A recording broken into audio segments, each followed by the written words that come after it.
Bom,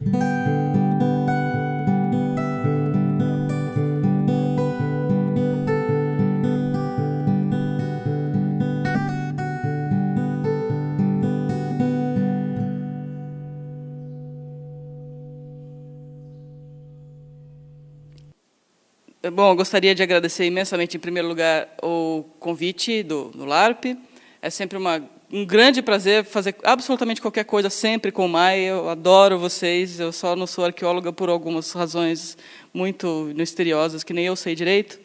Mas, então, fico sempre muito feliz de poder vir aqui para a USP, trabalhar com o pessoal do MAI, ver todo mundo, nem quem é evidente, também quem também não é do MAI. Então, eu quero agradecer muito a oportunidade. Quem não é mais do MAI, né? Porque está cheio de gente aqui que está afiliado a outros lugares, mas já foi do MAI oficialmente, então a gente não desgruda nunca, nem os vizinhos, nós aqui. Em segundo lugar, eu quero pedir desculpas pela demora no horário, né? Foi particularmente, no meu caso aqui, em primeiro lugar, eu até cheguei na hora, mas eu achei, nossa senhora, eu achei que ia ser lá no MAI. Cheguei lá, falei, que está vazio. Aí eu vim andando aqui. Mas, no final das contas, deu certo. E é engraçado a gente sempre falar de tecnologia e apanhar da tecnologia. Eu queria usar o meu computador, porque estava tudo certinho aqui.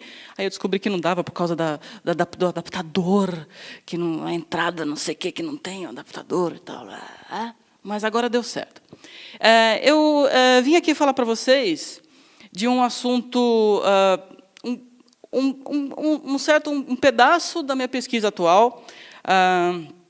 Eu fui contactada fui solicitada a falar sobre a minha pesquisa com a Wikipédia. Algumas pessoas aqui devem saber já. Eu trabalho com historiografia antiga, minha pesquisa oficial não é essa. Mas eu comecei a trabalhar pedagogicamente com a Wikipédia, com os alunos, e aprendi muitas coisas. Muitas coisas. Entre elas, por exemplo, o fato que eu, por exemplo, era uma pessoa que trabalhava muito sozinha. E, por causa da Wikipédia, eu comecei a trabalhar em grupo. Eu não consigo mais trabalhar sem ser coletivamente. É uma coisa desesperadora, porque nem sempre você tem pessoas lá para trabalhar coletivamente com você. Então, e aí eu gostaria de apresentar para vocês um pequeno recorte desse trabalho que eu tenho feito sobre e com a Wikipédia, que é de interesse... Eu acredito que seja de interesse de todos, já que todo mundo, no final das contas, usa e não conta para ninguém que usou, deu uma olhadinha e tal. Eu mesma comecei a usar a Wikipédia e editar a Wikipédia por conta de um momento desses, em que eu estava procurando uma informação pontual e estava com preguiça de olhar no livro. Eis quando eu vi, eu já estava editando lá para ver se melhorava um pouco, porque estava tudo muito ruim. Aí eu falei, não, vou dar um jeito, né? E aí que eu comecei a mexer com isso. Então, aqui eu gostaria de trabalhar, já que o propósito do evento é falar aqui, humanidades digitais, educação, etc., eu achei que seria interessante trazer para vocês aqui alguns aspectos do que significa isso, de fato, né, no dia a dia das pessoas fora da academia e o que é o nosso papel perante isso. Né? Então,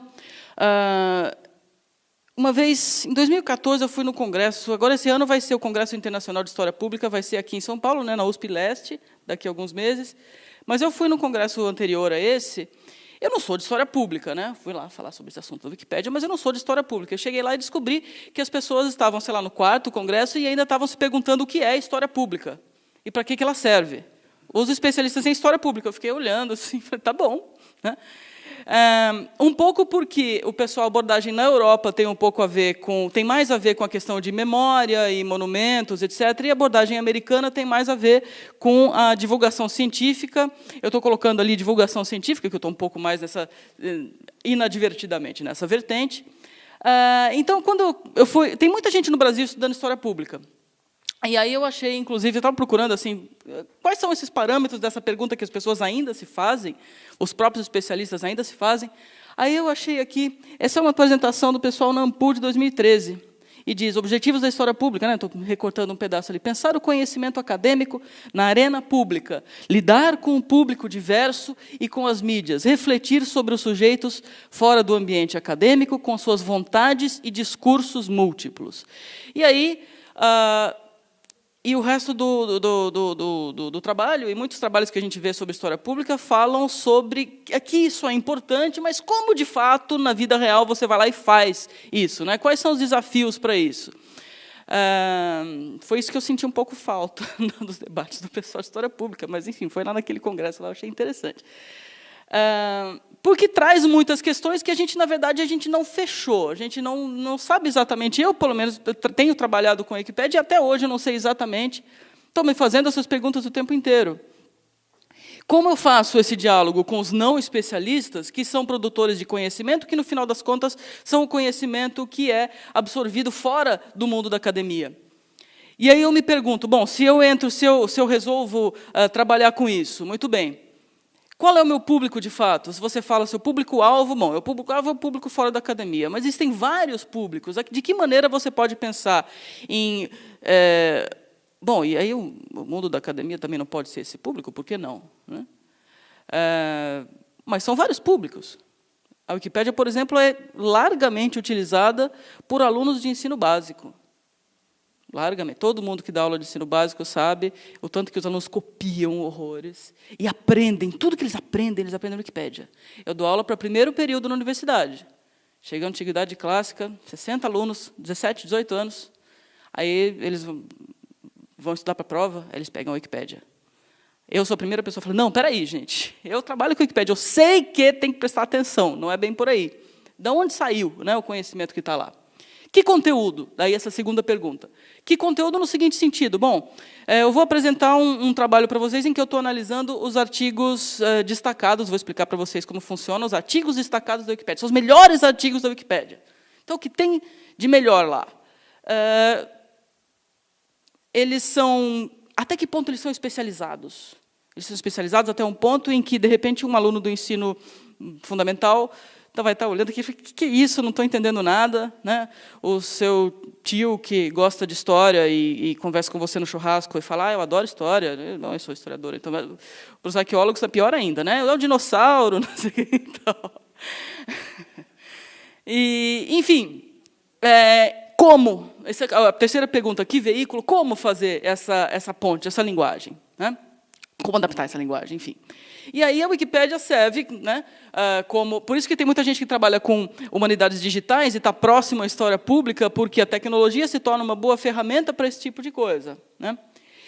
Então, eu resolvi fazer o seguinte, eu estava fazendo um estudo, na verdade, em inglês, que eu tinha pensado isso para apresentar depois, acho que devo apresentar isso em julho, na Inglaterra, o mesmo tipo de estudo para os artigos em inglês. As Wikipédias são mundos distintos entre si, elas são a mesma coisa, mas, para cada língua, elas têm um funcionamento diferente, no sentido de que as pessoas que produzem o conteúdo e que administram as Wikipédias, são todos os administradores, as pessoas que tocam o projeto, são voluntários. A Wikimedia Foundation só fez o negócio funcionar. Então, cada língua tem uma série de especificidades. Então, a Wikipédia em inglês é um mundo muito mais complexo que o mundo da Wikipédia em português, no sentido de que tem muito mais editores, e os editores não necessariamente são editores nativos do inglês, e que estão espalhados mundo afora e tal.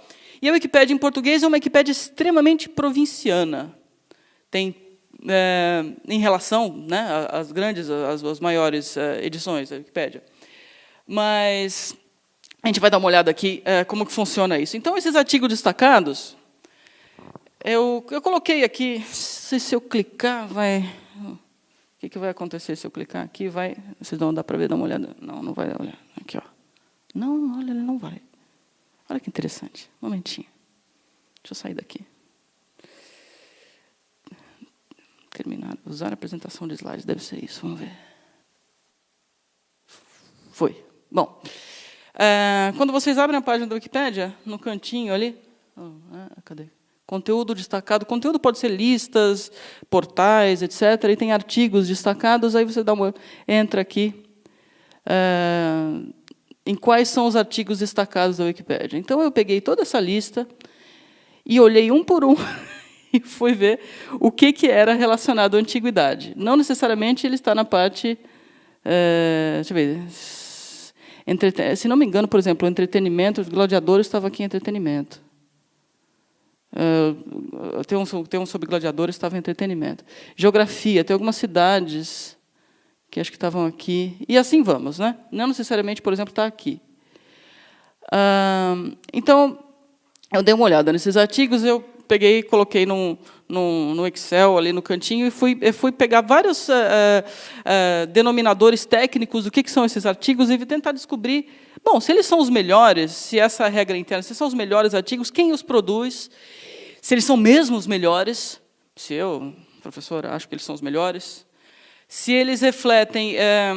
eu lembro, muitas pessoas falam comigo, olha só, a Wikipédia às vezes tem coisas boas, mas as pessoas misturam bibliografia recente com bibliografia antiga, e aí vira e mexe aparece algum texto que está muito desatualizado, que são manuais dos anos 50 que as pessoas usam, e então assim, não está ruim, mas poderia estar melhor, né?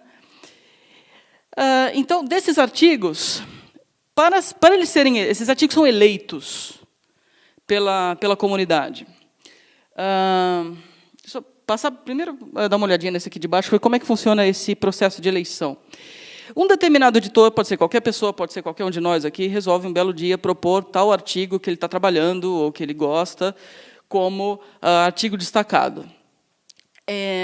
Coloca lá numa página de eleição, que é essa desse link aqui. Depois eu posso disponibilizar isso aqui para vocês podem fuçar como é que funciona. E é um processo de votação.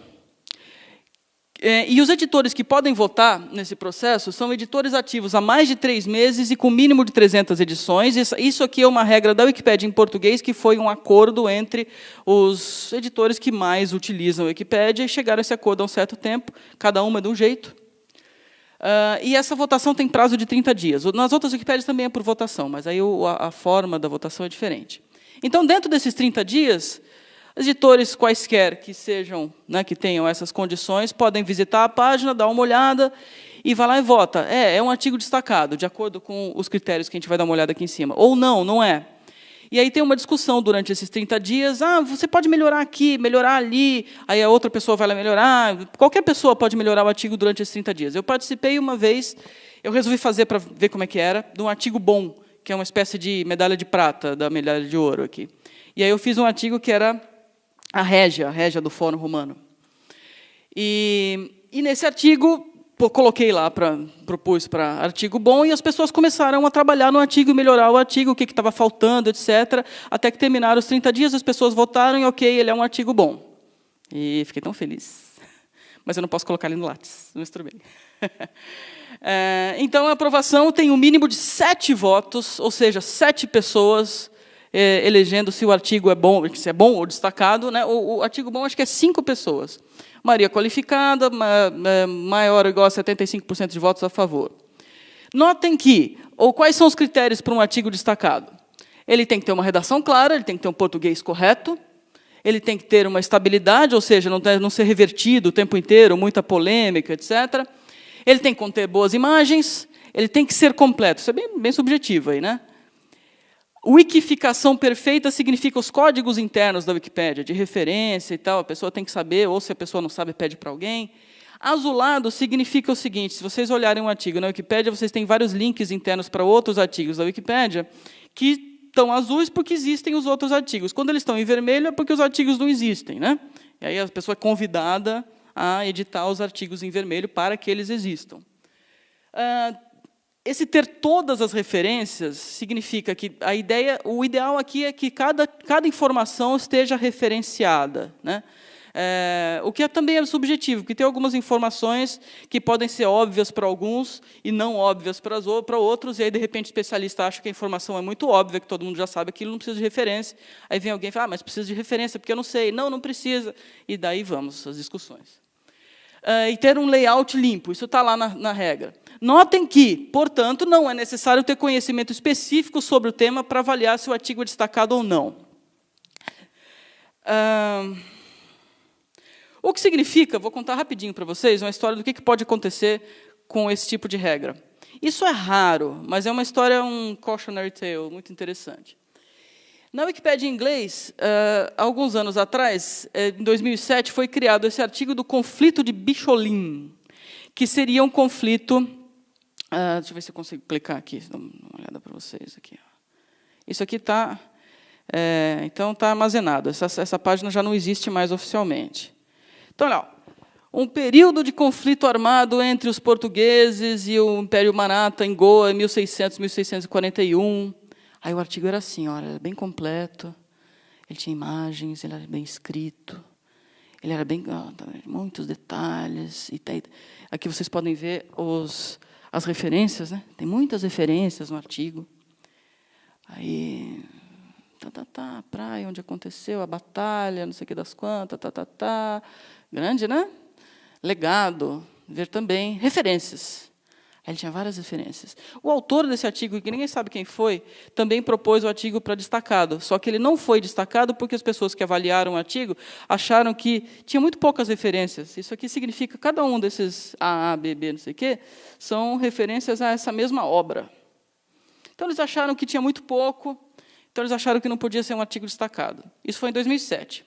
Em 2012, ele estava artigo bom. Em 2012, um editor que era bibliotecário e começou a verificar os ISBNs de vários artigos, chegou nesse artigo aqui e foi olhar esses ISBNs. E descobriu que esses livros não existem. Esse artigo é todo inventado. Nunca existiu esse conflito. E esse artigo ficou 5 anos na Wikipédia como artigo bom. É um grande exemplo do que pode acontecer nesse sistema. Quer dizer, quem edita a Wikipédia, ou vê a Wikipédia, e é especialista em Goa do século XVII. Tem uma colega lá no Unirio que ela trabalha agora com o Brasil, mas o doutorado dela foi sobre Goa.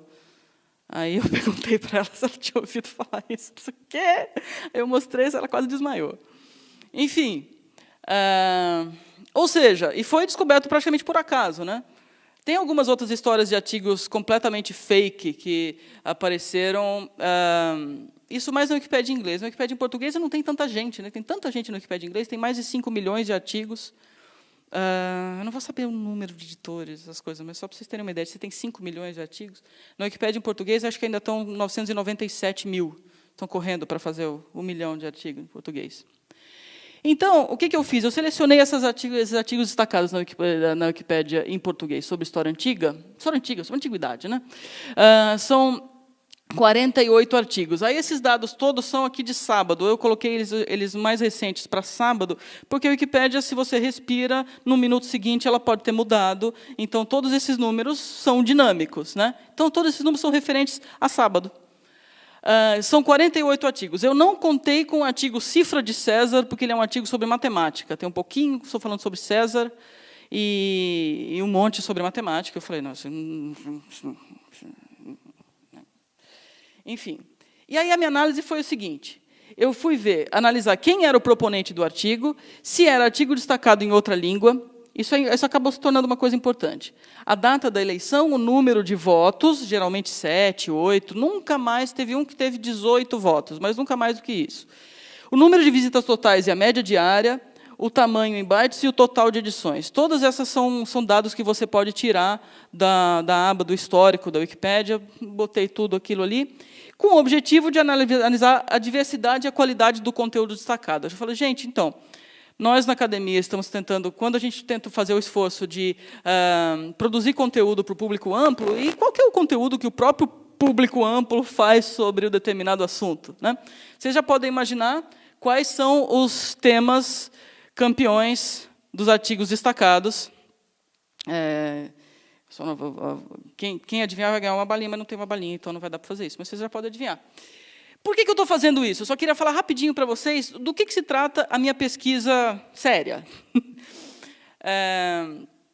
Agora, especificamente, eu estou pensando em mecanismos de autoridade na historiografia antiga e repensando esses mecanismos de autoridade a partir desse tipo de coisa aqui. Por quê? A minha proposta, quer dizer, não proposta nada, porque no meio do caminho eu acabei descobrindo que eu precisava pensar na questão da autoridade interna do texto, da autoridade enfim, da retórica, daquilo que o autor se apresenta, etc., e da relação disso com a autoridade externa ao texto, assim como eu estou aqui apresentando uma conferência porque sou reconhecido como autoridade, esse tipo de coisa, né? Como que a persona, não exatamente a pessoa que escreveu, mas a persona em relação ao texto. É claro que isso é um pouco difícil de fazer, na verdade, mas a minha reflexão é uma meta-reflexão sobre a necessidade de pensar essa relação inequívoca entre as duas coisas. O que acontece na Wikipédia, e eu achei que ela podia ser útil para isso, é que os editores são tomados como autoridade internamente, sem necessariamente ser autoridades de fato fora da Wikipédia. Eles podem ser como podem não ser, mas eles constroem uma persona de autoridade dentro da Wikipédia, através do seu nome de usuário, através de tanto de edições que a pessoa faz, etc. E lá dentro da Wikipédia ela é uma maior autoridade do que eu, se eu chegar lá e resolver mudar um artigo e falar, eu sou a professora doutora tal, e eu sei, e você não sabe, eles vão me rechaçar completamente, porque tem uma lógica interna ali de construção dessa relação de autoridade. Então, é por causa disso que eu estou fazendo esse trabalho aqui, e esse aspecto das ADs, jargão, né, dos artigos destacados, acabaram me trazendo algumas coisas. Então, esses são os artigos destacados da Wikipédia em português. Eu fiz essa categorização aqui, mais ou menos, né, bati o olho, alguma coisa rápida. A gente vai analisar alguns deles, os principais. Tem algumas coisas assim. O mausoléu de Gala Placídia, legal.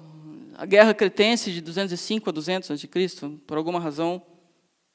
E outras coisas mais óbvias, como Alexandre o Grande, Reino de Roma. Essa do Reino de Roma, eu lembro quando o rapaz estava fazendo esse artigo, me chamaram para olhar. Aí eu falei, não, tá. Resolvi não entrar, porque eu não era tanta autoridade dentro da Wikipédia quanto o rapaz estava fazendo. Vocês vão ver o que vai acontecer. É o mesmo rapaz que fez outros artigos aqui. Eu tenho esses dados todos, caso alguém se interesse nos dados mais profundamente, eu estou passando esses aqui rápido para a gente ir nos principais. Vou colocar uma imagem bonita, assim, para ficar bonito o slide. Então, dentro dessa categorização que eu fiz, vocês vão poder ver que a maior parte dos artigos destacados são sobre arte, escultura, praxíteles. Aqui as categorias se juntam, na verdade. Em segundo lugar, são temas sobre Roma, muita coisa de história política, história militar, biografias, Augusto, Arcádio também é. Terceiro lugar, mitologia, o grande querido do grande público, né? A arqueologia em quarto lugar, depois biografia, na verdade, pode misturar ali com, por exemplo, arte com Roma, mas eu achei interessante porque biografia é um tipo de assunto muito fácil de fazer numa enciclopédia, né? O que a pessoa fez, tal, legado, então é muito fácil de se construir. Tem muita gente que faz muitos artigos de biografia. Dos artigos de Oriente, 3 são sobre Egito, o outro é a dinastia Cassita. 3 artigos que eu coloquei como história militar, porque tem muita gente que trabalha com história militar. Quem dá aula de história sabe que aparece de vez em quando aquele pessoal que curte história militar, né? A Unirio tem uma especialização em história militar. E 3 artigos sobre o cristianismo antigo e um artigo sobre literatura, que é a Metamorfose do Ovídio. Por alguma razão muito estranha, que nenhuma outra Wikipédia tem o artigo de Metamorfoses das Metamorfoses como artigo destacado. Bom, quais são os artigos mais populares? Por que isso é importante? Gente, o principal artigo, number 1, mitologia grega, claro. O segundo, Império Romano. O terceiro, Antigo Egito, claro. Depois, Alexandre o Grande. Depois, Afrodite. Em sexto lugar, foi o Júlio César. Aí eu parei um pouco, porque, mas, enfim, os grandes hits aqui. O primeiro artigo, mitologia grega, tem... essa ferramenta que eu fiz, as visitas totais, foi uma ferramenta implementada em 1º de julho de 2015. Então, todos os dados são relativos a partir daí. 1.349.212 visitas, isso até sábado, né? Com uma média diária de 1.283 visitas. Diária. Império Romano, média diária de 1.248 visitas. Claro que há média, então, tem alguns picos, por exemplo... época de prova. Exatamente. Quer ver? Só um pequeno parêntese. Estava lá no congresso de Amsterdã, lá daquele da história pública, e aí um rapaz foi apresentar um trabalho sobre os artigos relacionados à Segunda Guerra Mundial na Wikipédia. E aí ele estava mostrando quais eram os artigos mais populares naquele ano na Wikipédia em inglês. E alguns deles eram sobre Segunda Guerra Mundial, ele estava falando sobre história pública, Segunda Guerra, então, a importância do tema. E aí eu olhei e pensei, deixa eu pegar a lista dos artigos mais populares, aí era 2014, eu falei, os artigos mais populares de 2013 na Wikipédia. Se não me engano, em primeiro lugar era Brasil, o segundo era Coca-Cola, e lá pelo quarto, quinto lugar, era Revolução Industrial. Nossa, o público brasileiro se interessa pela Coca-Cola e pela Revolução Industrial. Aí eu apresentei esse dado para o cara depois e falei, sabe o que é isso aqui? Né? Isso aqui é trabalho de escola. Um dos artigos mais vandalizados da Wikipédia em português, e outro deles é mitologia grega, por exemplo, é Mesopotâmia. Aí vocês podem olhar que as 3 primeiras páginas estão protegidas. O que significa isso? Por causa de inúmeros episódios de vandalismo, molecada que chega lá, apaga tudo, ou alguém que entra e escreve não sei quem é viado, daí para baixo, a gente pode encontrar essas coisas o tempo inteiro. Esse tipo de vandalismo é revertido imediatamente por um sistema automático. Então, a gente até encontra no histórico, mas ele é revertido. Agora, quando ele é recorrente para esse tipo de artigo mais popular, o pessoal protege as páginas, e aí não é qualquer editor que pode editar, é só que tem não sei quantas milhões de edições, etc., para dar uma... Na verdade, a proteção... Tem algum wikipedista que veio aqui hoje? Não, né? Tá. Os editores, todo jargão, né? O wikipedista é o editor. Então... Na verdade, a proteção das páginas por exemplo, pode ser para editores autoconfirmados ou editores autorrevisores. Eu sou autorrevisora, significa que as pessoas reconheceram que eu sei editar, então não fica ninguém vigiando se eu sei editar, então eu posso editar sem que as pessoas vão lá e revertam. Mas isso é meio no olho, as pessoas ficam olhando assim, essa pessoa aqui e tal. Esse ADES aqui é porque, em 9º lugar, o ADES também está protegido. O artigo ADES também está protegido, por causa de vandalismo sistemático. Enfim, com esse tipo de número, com esse tipo de prevalência, tem que olhar isso, né? Tem que ver o que está acontecendo aqui. A gente trata todos esses assuntos muito especificamente, tudo muito bonito aqui, põe o pé para fora, e é isso que as pessoas veem. Né? Então, o que é que está acontecendo? Rapidinho, olha só, não necessariamente o tamanho dos artigos tem a ver com a sua popularidade, claro. Então, alguns artigos, por exemplo, o maior artigo dessa lista é o artigo Atena, o artigo Antigo Egito, os dois, a gente dá uma olhada agora. O Antigo Egito e o Império Romano são muito grandes, 173 mil bytes, vocês vão ver o tamanho, do que significa isso. Eu não consegui ler inteiro. O que fico imaginando se as pessoas realmente, quem vai ler inteiro tudo aquilo... Eu peguei todos esses 48 artigos e salvei em PDF, deu 780 páginas. É muita coisa. As pessoas escrevem muito sobre isso.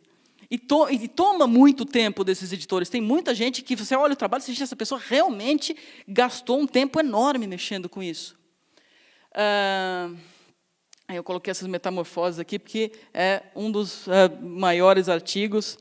Iniciativas individuais. A gente vai ver como funciona...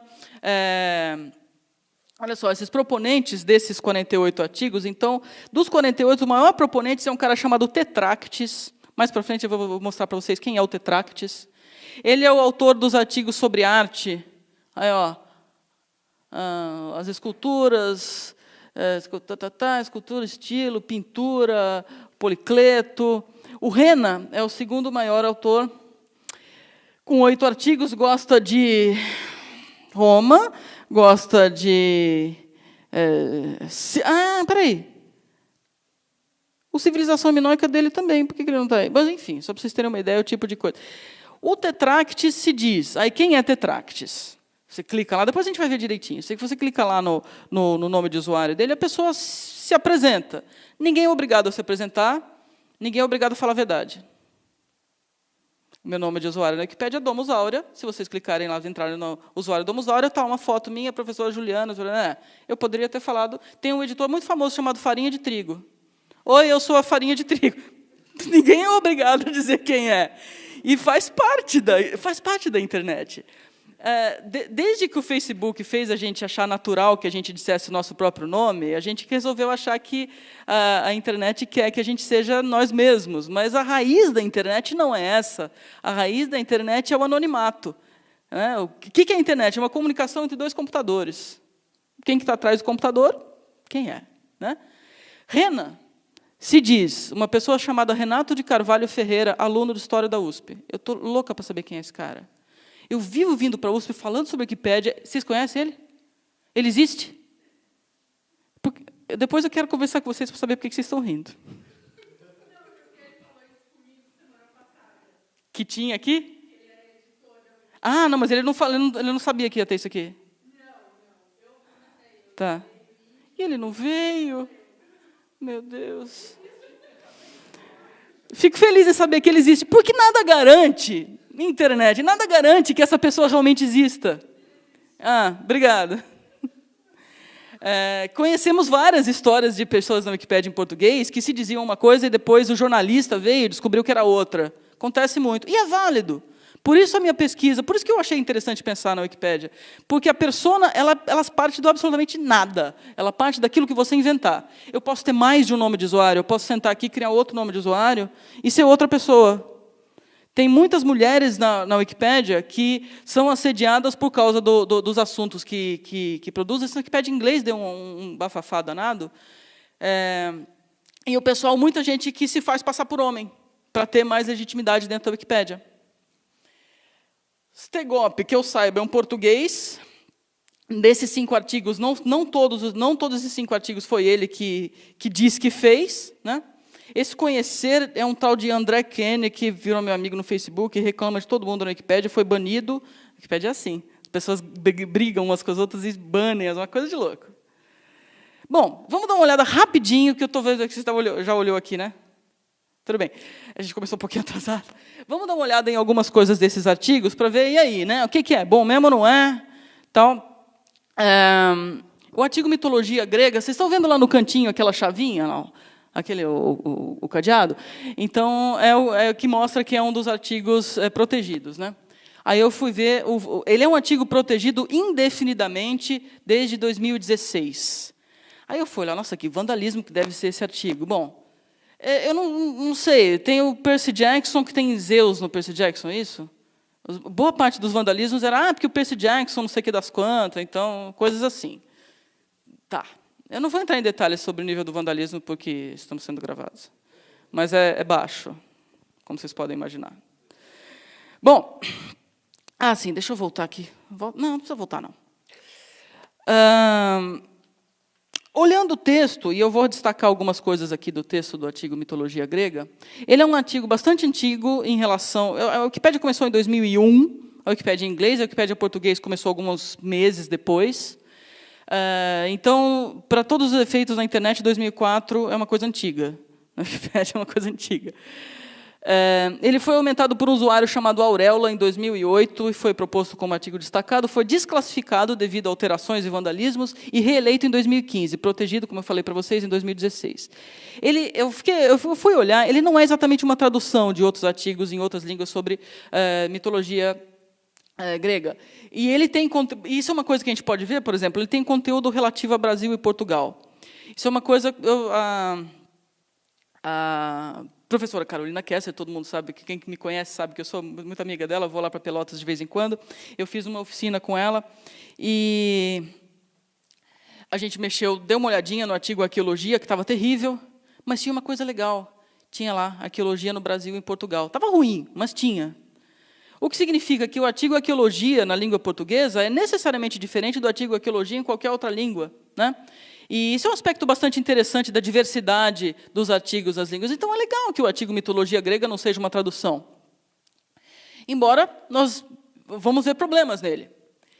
Das fontes do artigo Mitologia Grega, essencialmente, a maior parte delas são outras enciclopédias, que é uma coisa relativa, que é válido na Wikipédia, mas as pessoas não gostam muito, mas tem lá, Enciclopédia Britânica, etc.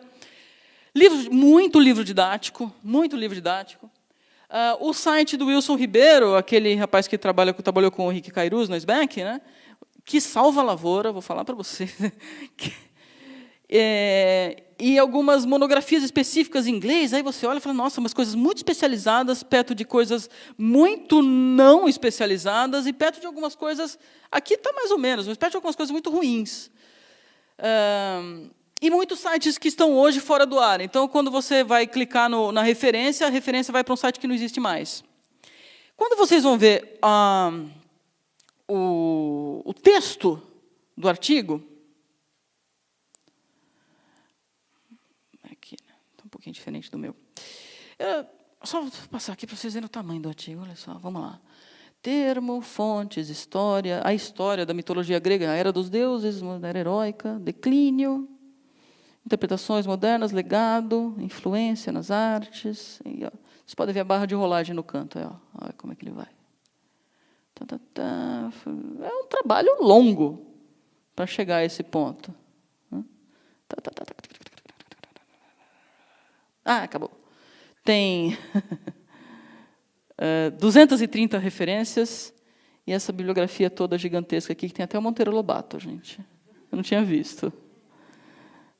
Eu vou deixar isso aqui para vocês enquanto eu falo. Vocês podem fuçar. Então, tem algumas coisas assim, né? Você vai ver um trabalho de um aluno de graduação, vocês vão encontrar alguma coisa do tipo do que a gente encontra aqui. Algumas coisas de inadequação da escrita, por exemplo, tem um pedaço ali no texto que ele fala assim: sucedendo os períodos arcaico, clássico e helenístico, Homero e várias outras personalidades aparecem para completar as provas dessas existências literárias. Eu até hoje estou tentando entender o que é isso. E tem uma nota, o artigo da Enciclopédia Britânica, de mitologia grega. Bom, lá no fundo a gente entendeu o que o cara quis dizer, mas assim, né? Por exemplo, outra coisa. Certos estudiosos modernos dizem que, quando passaram a inventar meios de calcular o tempo e quando criaram mecanismos de datação, como o calendário, os gregos, seus mitos declinaram. Nota, livro didático de filosofia do ensino médio da Mariana Chauí. Tem a página. A ideia está lá, mais ou menos. Mas esse é o tipo de inadequação que a gente vê muito, por exemplo, eu corrigi prova, vivo vendo esse tipo de coisa. Você fala uma coisa, o aluno meio que, né, na metade. Algumas fontes de livro didático, por exemplo, a etimologia do termo aparece com a nota de rodapé, aparece como um livro de português, português de olho no mundo do trabalho, de Toro Scipione. Alguns erros de interpretação de fonte, por exemplo. Dizendo que a Ilíada e Odisseia, a Teogonia, os Trabalhos e os Dias, as Odes de Píndaro estão entre as obras que os gregos consideravam sacras. Fonte, Religions of the Ancient World, a Guide. Eu tenho esse livro, eu fui olhar na página, tem a página. Lá na página, o autor diz exatamente o contrário, que não são textos considerados sacros. Acontece, né? Mas acontece no trabalho do graduando, de repente. Esses tempos eu fui banca do mestrado, que o menino fez uma citação, deu a página, olhei o livro e falei, não, isso não está no livro. Aí eu olhei, estava exatamente o contrário no livro. Então, assim, né, no mestrado do cara. Algumas fontes. Tem uma fonte aqui que é o Colégio Rainha da Paz, um trabalho escolar do Colégio da Rainha da Paz. Esse ainda está online, esse aqui não saiu, não. Outro aqui, usado o texto do Walter Burkert, o Greek Religion. Outra importante diferença entre o culto dos deuses e o dos heróis é que o segundo dos dois se torna o centro da identidade do grupo local. Não, tudo bem, eu entendi, mas duvido que seja exatamente isso que esteja no texto do Walter Burkert, que, afinal das contas...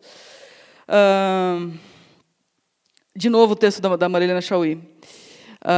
A boa parcela de estudiosos modernos que crê, portanto, que as habilidades poderosas de mudança saíram das mãos dos deuses imaginários e foram assumidas pelos homens antigos.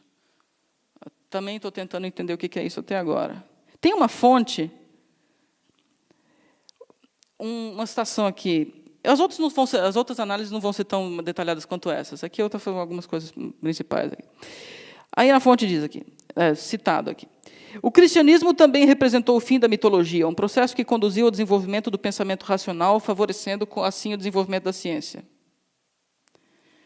Por seu turno, as conquistas científicas dos séculos XVII e XVII reforçaram a confiança na superioridade do ser humano e fortaleceram o suposto direito do homem, baseado em fundamentos religiosos de domínio sobre a natureza. A sobrevalorização dos conhecimentos derivados da ciência e do mundo civilizado e a negação dos valores dos povos selvagens conquistados levaram à extinção das tradições e línguas de muitas nações nativas. O que é isso? Isso é o artigo Nós e as Plantas, É publicado na Revista Brasil, que é uma revista de botânica, que está no Cielo, e isso é o abstract, é o resumo do artigo. Para os wikipedistas, isso é perfeitamente aceitável. Isso é uma fonte... Por que isso é aceitável? Isso é uma fonte verificável, porque você clica lá e você vai para o artigo, então a pessoa pode, independentemente, verificar a informação, a citação ali. E tem um autor. Finalmente tem um autor, não é simplesmente um anônimo qualquer. O que acontece com as referências? Significa que o editor anônimo qualquer terceiriza a responsabilidade da informação para esse autor da referência. Daí a importância de referências decentes, né? Mas, para os wikipedistas, se tem um autor, vamos terceirizar a responsabilidade disso para o Antônio Salatino, é o autor desse texto aqui que eu acabei de ler. Bom, nesse artigo gigantesco não é citado em nenhum momento o nome de Jean-Pierre Vernant. Acontece. O artigo Império Romano. O artigo Império Romano, eu não vou com tantos detalhes aqui, mas também é um outro artigo gigantesco.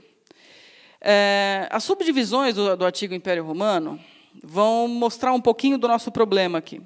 Então, eu só vou mostrar para vocês como é que ele está dividido. História. Bom, Império Romano, só para vocês saberem, Império Romano é de Augusto até 400 eu nunca sei, 400 não decoro data. Eu olho, mas mais ou menos, 453. Aí, quando o pessoal começou a trabalhar com isso, se vocês olharem a nota 2, fui eu que escrevi a nota 2. E eu falei, isso aqui precisava ir para o texto. Na nota 2, eu falo, peraí, gente, Império Romano, nós estamos falando Principado, Dominato, aí tudo bem. Império Romano existe na República, Imperator é um título que tem na República, é um título de generais, etc. Então, eu achava que isso era importante, né? O que é Império Romano? O que eles estão querendo dizer com Império Romano? Mas eles botaram lá embaixo na nota. É a única citação, tem 2 citações. Esse artigo é uma tradução do artigo em inglês, praticamente inteira. E lá é um artigo considerado artigo bom na Wikipédia em inglês. Ou seja, todas as 500, referências são de livros em inglês. Tem 2 referências a livros em português. Uma no texto, que é da História da Arte, do Jansen, e a outra que eu citei o Faversani, aqui, naquele texto da Mare Nostrum, que é nessa discussão. Mas, se não fosse eu para fazer isso, 318 títulos da bibliografia, incluindo fontes, né, eles misturam tudo. Só uma obra está em português, que é a História da Arte do Janson. Geralmente são obras recentes, a bibliografia é bastante recente, mas tem coisas, por exemplo, Abbott 2001, que é muito usado, eu olhei e falei, Abbott 2001, o que é isso? É um texto de 1901, que está lá no archive.org, as pessoas acham as coisas e vão usando. Né? Isso aqui é o seu amigo Rena. É por isso que eu quero conversar com ele. Olha lá. Vocês conhecem essa citação aqui, ó? Plínio Jovem 100, 33.1? O que é isso? Alguém pode chutar o que é isso? Vai, pode chutar. Chuta errado. O que é isso? Que obra é essa? Eu olhei e falei, 33? Será que é a carta 33? O que é 100? Aí não era o panegírico. O que é Augusto 13? Aí se você clica aqui, é porque é 13... a morte de Augusto, 13 depois de Cristo. Seu amigo Rena inventou isso aqui. E eu mudo e ele volta. Lá no Régia, lá no artigo Régia, eu coloquei assim, Tácito, Anais, livro 15, parágrafo tal. Ele foi lá e colocou Tácito, século 2, 15, tal, página, não sei o que das quantas. Eu falei, não, meu filho, olha só, não é assim. E ele virou para mim e falou assim, eu sou estudante de História da USP, eu sei. Está lá, é público isso aí. Aí eu olhei e falei, vou ficar quieta, né? Vou ficar quieta. Mas eu estou brincando com vocês, mas isso é uma lógica, para ele tem lógica, é a autoridade interna dele, porque ele vai dizer assim, eu sou administrador, eu editei milhões de páginas, não sei o que das contas, eu tenho um longo tempo que eu faço isso, tem lógica na Wikipédia disso, e eu tenho que aceitar que um dia ele vai cansar do projeto e eu vou aqui e vou arrumar. Outra pessoa. Tadinho, gente. Eu conversei muito com ele, eu apoio muitas coisas que ele faz, tá? Tudo bem. Ele, por exemplo, traduz muitos nomes, nomes latinos que o pessoal sempre citava em inglês, ele começou a traduzir para o português, eu apoiei, falei, tá certo, né? Não é Lúcius, é Lúcio. Tá certo. Ele começou a traduzir tudo. E tem muita gente na Wikipédia que odeia ele, porque ele traduz tudo, absolutamente tudo. Bom, o que acontece? Esse artigo Império Romano ele está subdividido em outras coisas. Então, você vai clicar, assim, por exemplo, tem um artigo chamado História do Império Romano. Tem um artigo Principado, tem um artigo Dominato, eles são todos muito fracos, muito pequenos, com pouquíssima bibliografia, pouquíssima referência. Aí está lá no texto, está falando assim, porque a cidadania romana, o artigo Cidadania Romana é desse tamanhozinho, assim, tem 2 referências. O artigo Ordem Senatorial vai para... Tudo isso a gente pode mudar se a gente tiver paciência. O artigo Ordem Senatorial vai para o artigo Patrício, que é um artigo que fala sobre patrícios em várias épocas. Já, por exemplo, o artigo Antiguidade Clássica é desse tamanhozinho assim. O artigo História Antiga redireciona para a Idade Antiga. E aí alguém mexeu nele, então ele tem um pedaço enorme sobre maias. Gigante sobre maias. E o resto não tem, porque ninguém foi mexer nele. Já, por exemplo, o artigo Economia do Império Romano e o artigo Educação da Roma Antiga são 2 artigos grandes, muito referenciados, são traduções. A pessoa sentou lá e traduziu o artigo, então, alguém na Wikipédia em inglês, muitas pessoas mexeram com esse artigo, então eles estão completos, bibliografia recente, mas são iniciativas individuais, né? Se a pessoa não senta e faz isso, Antigo Egito, grande hit. Também uma tradução, da versão inglesa, em boa parte. Por exemplo, todas as referências estão em inglês, até a nota 76, onde alguém mexeu aqui, colocou assim, grandes civilizações do passado. É o que a pessoa achou em português. Vários livros didáticos, coleção Encontros com a História, uma apostila de EJA, gente. Foi usada aqui. E La Rússia do Brasil, Egito, deuses, pirâmides, faraós, é o que a pessoa tem em português. Né? Vou colocar aqui. Aí, ó. É praticamente todo ele do artigo em inglês, que é destacado lá, menos a seção etimologia, que é referenciada com esse tipo de material aqui. Então, ele é uma mistura das referências em inglês, que combinam companions e manuais, tem o Cambridge Ancient History, tem obras especializadas, tem sites institucionais, tem o site da UCL, com material em português, majoritariamente vindo de livros didáticos e vídeos vendidos em bancas. E, mais uma vez, assim como o Antigo Império Romano, os artigos sobre as fases da história egípcia são esboços pequenos. Então, cada uma das fases, os períodos intermediários, então nem conto para vocês, assim, né? São artigos intermediários, também desse tamanho. Se as pessoas não pararam para trabalhar nisso. Em quarto lugar, Alexandre o Grande. Também outra tradução do artigo em inglês. De novo, a bibliografia toda em inglês, incluindo títulos em outras línguas que foram traduzidos para o inglês, que tem em português, por exemplo, aquele livro do Pierre Briand, acho que tem várias coisas aí que, por exemplo, eu dou aula, tenho um curso de mundo helenístico, trabalho com várias coisas que tem em português já, e não está colocado aqui, tem de novo, tem de novo. Aí, ó, Plutarco, 1919, 65, eu não faço ideia do que seja isso. Plutarco, 2000. Parece uma marca de alguma coisa. Eliano, século 2b. Enfim. O que acontece? Eu vou lá mexer nisso e eu sou revertida. Domus Aurea mexeu e foi revertida. Já aconteceu várias vezes. Né?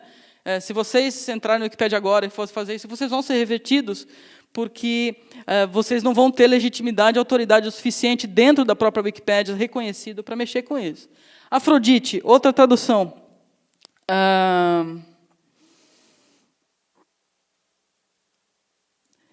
Esse é interessante. Ele foi relativamente estável até 2014, aí vem uma pessoa que se diz chamar Beatriz Alencar, com o nome Bia97, que fez várias alterações, aparentemente originais. O que são essas alterações originais dela? Bom, ela usou algumas monografias especializadas, ela usou o InfoEscola e ela usou o site do Templo Wicca. Tem muita coisa de Templo Wicca no artigo, não, em todos os artigos de figuras mitológicas. E uma boa parte do artigo é sobre Vênus. Aí tem uma discussão assim, como é que você vai falar sobre Vênus no artigo Afrodite? Porque tem um artigo Vênus. O que vai onde? Uma das grandes dificuldades que eu tenho em trabalhar com os meus alunos da Wikipédia é parar para sentar, escuta, mas assim, seu tema que você quer trabalhar, quais são os tópicos desse tema? De vida, os assuntos desse tema. Aí a pessoa olha para mim assim, nunca parou para ver. Nossa, é mesmo.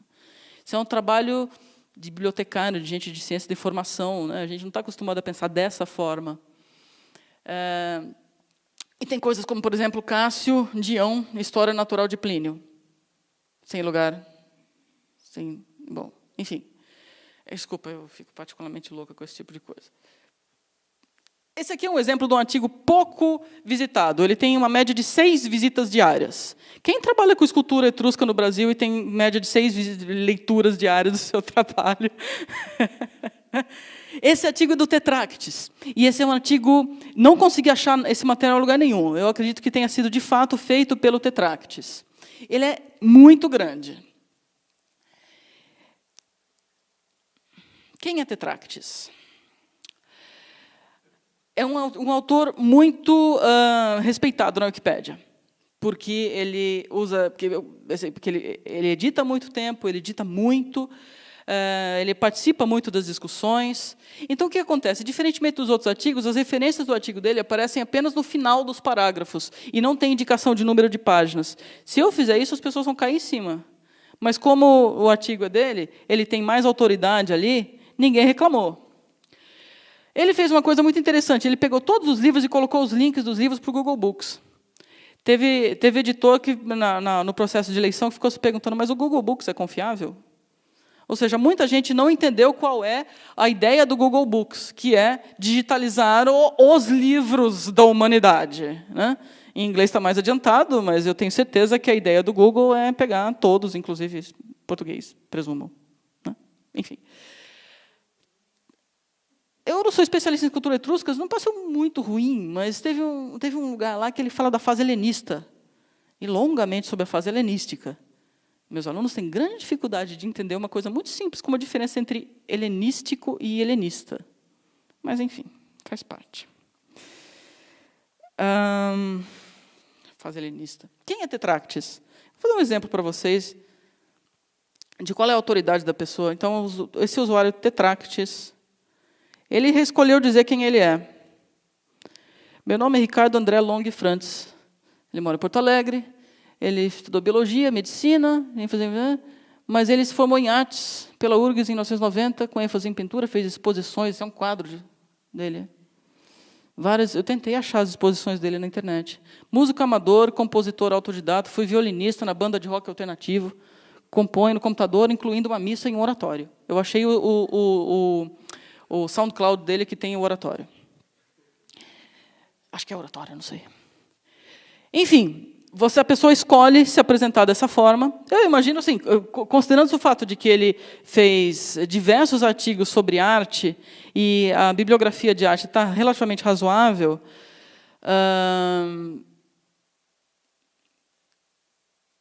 ele tem... No academia.edu, ele tem uma página onde ele tem a sua autobiografia, que tem 280 páginas. Eu não consigo escrever 280 páginas sobre mim, gente. Enfim. Enfim, esses são um exemplo da diversidade de editores, e que são as pessoas que são responsáveis pela divulgação dos temas de antiguidade. Então, assim, rapidamente, olhando esse material que eu olhei, que eu analisei, algumas coisas me pareceram curiosas. Então, desses 5 artigos mais populares, 3 são traduções e 2 são artigos novos. Ambos esses artigos novos eram sobre mitologia. Número 1 do ranking do interesse popular, mitologia. Nas traduções, as referências são quase sempre as dos artigos originais. As pessoas não trocam essas referências e não traduzem essas referências quando o livro está em português. Nos artigos novos, esses artigos novos, esses sobre mitologia, como eu falei para vocês, as referências são principalmente sites, livros didáticos e livros de divulgação. Eu parei para pensar, e aí o que significa isso em termos de acesso à informação que as pessoas têm para produzir esse conteúdo? Os artigos destacados, eles são, como a gente viu aqui, iniciativas individuais ou de um grupo pequeno de editores que interagem com frequência. Como é que eu sei isso? Nas páginas de eleição desses artigos, eles discutem, se são 10 pessoas no máximo, e muita gente abandona o projeto. Aquele Auréola não edita mais. Várias pessoas não editam mais, porque brigaram entre si, por causa dessas coisas todas que eu estou falando para vocês. Eu mesma já estou pensando, cara, também. Muita gente saiu. E muita gente vai entrando, né? Então, como a gente viu, né, essas avaliações não requerem nenhum conhecimento específico, mas sim conhecimento das regras internas da Wikipédia. E as traduções são perfeitamente válidas. Mas eu fico pensando aqui. Bom, dos temas. Né, retomando. Mitologia, história política, história militar, Egito. Mas, desses temas, os hits, há uma grande dificuldade de desenvolvimento dos temas fora dos artigos principais, dos subtemas deles. Então, as pessoas vão lá e escrevem um artigo sobre Roma. Pá! Né? E os subtemas relacionados a Roma são mais difíceis de fazer. Os subtemas relacionados a Egito são mais difíceis de fazer. Né? O artigo Império Romano é diferente do artigo História do Império Romano, porque o artigo Império Romano tem cultura, religião, arte, né? É um showcase, né, do assunto. E as pessoas trabalham naquele, mas elas não trabalham nos outros subartigos. Subartigos, né, no sentido de que parte daquele tema. Já os artigos que são específicos, eles são iniciativas individuais muito pontuais, como a gente viu os artigos de arte, outros exemplos, né, o sarcófago de Ágia Tríada do Rena. Áptera, a cidade de Creta, também é um artigo destacado. Para esses é mais fácil você traduzir os textos específicos e criar um artigo novo. Como, por exemplo, foi no caso da escultura etrusca. Então, você pega um microtema, mexe com ele, se você, por acaso, tem acesso àquele assunto. O artigo do sarcófago de Ágia Tríada é gigantesco, com todas as análises de todos os lados, uma coisa louca. Não sei, não mexo com isso, achei enorme. Problemas disso. Eu, particularmente, o primeiro artigo que eu trabalhei com meus alunos foi sobre romanização, e eu pedi para que eles colocassem várias referências. Tem muita gente produzindo textos sobre isso em português, né? E que são artigos de acesso livre. Que revista brasileira na nossa área não é de acesso livre? Todas são, né? E obras que são de relativamente fácil acesso. Esse tipo de material, e mesmo as obras traduzidas, não são utilizadas por esses editores. A gente pode perfeitamente referenciar alguma coisa que você referencia no texto do texto em inglês, pega lá o autor, Cambridge, e pode perfeitamente usar o trabalho dos acadêmicos lusófonos, aí, porque eu quero colocar o pessoal de Portugal e também, para referenciar esse tipo de coisa. Às vezes são coisas factuais, pontuais, que você pode referenciar, não é uma opinião. Né? O determinado autor, então, lá no artigo Romanização, tinha assim, a visão de Martin Millet, aí tinha que ser o Millet. Mas não outros temas sobre romanização que a gente podia, e aí eu pedi para os alunos citarem os nossos trabalhos.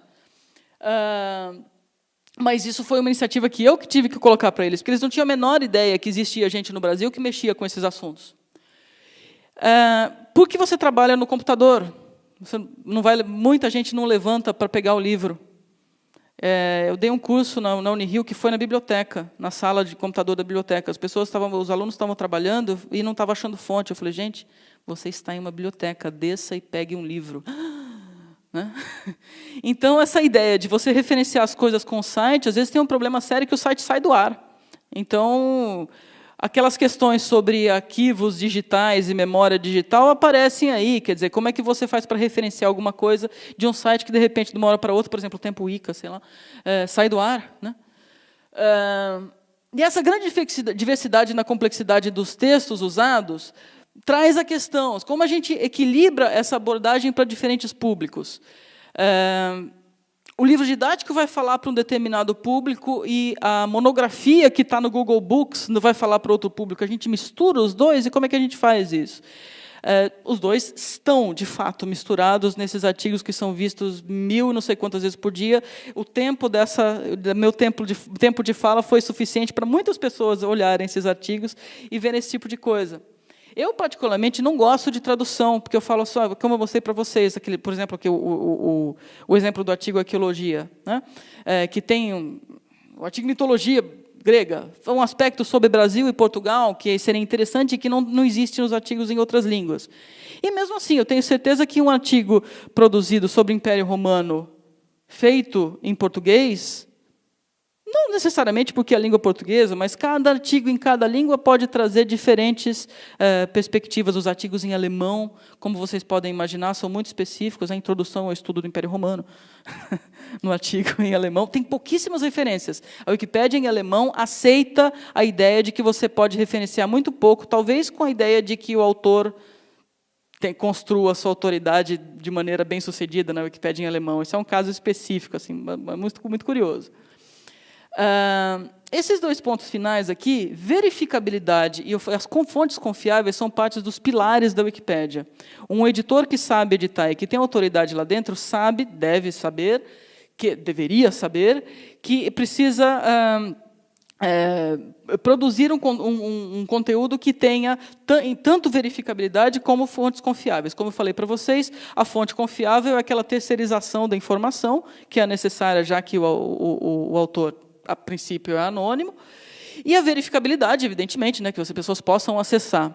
Só que, dentro dessa situação de diversidade nos textos usados, a gente se coloca a questão, bom, qual é o acesso que a gente dá ao conhecimento específico? Eu vou passar correndo aqui, mas isso aqui é um pedaço da página Fontes Confiáveis, onde os wikipedistas explicam o que são fontes confiáveis.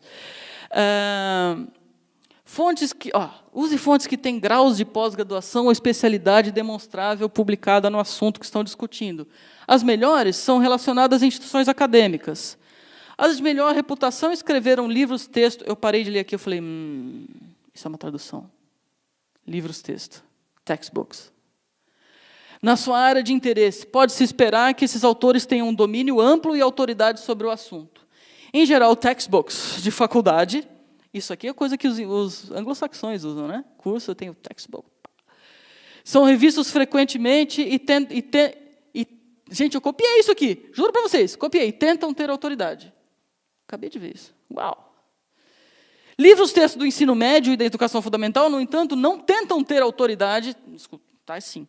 E são submetidos à aprovação política nos Estados Unidos. Falei, esse texto foi copiado, né, da Wikipédia em inglês. Isso é um pilar importante, isso é horrendamente discutido entre os editores da Wikipédia em português. As fontes são acessíveis para os outros editores? Nós disponibilizamos fontes, logo elas devem ser acessíveis em princípio. Se não forem, sua inclusão não é apropriada. Bom, nós também tentamos abrir o acesso ao conhecimento que a gente produz. No entanto, isso aqui é o ideal. Nem sempre você vê isso nem nos próprios artigos destacados.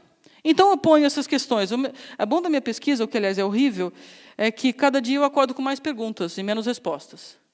Então, eu concluo com perguntas para vocês, para mim mesma, vou dormir com elas e acordo amanhã, e todos os outros dias com esse tipo de coisa também. O conteúdo que a gente está produzindo, o conteúdo que essas pessoas estão produzindo, é só isso aqui mesmo. Eu também estou cansado. Como que a gente pensa a visibilidade do conhecimento para um público amplo? E a gente vai se perguntar, que público é esse?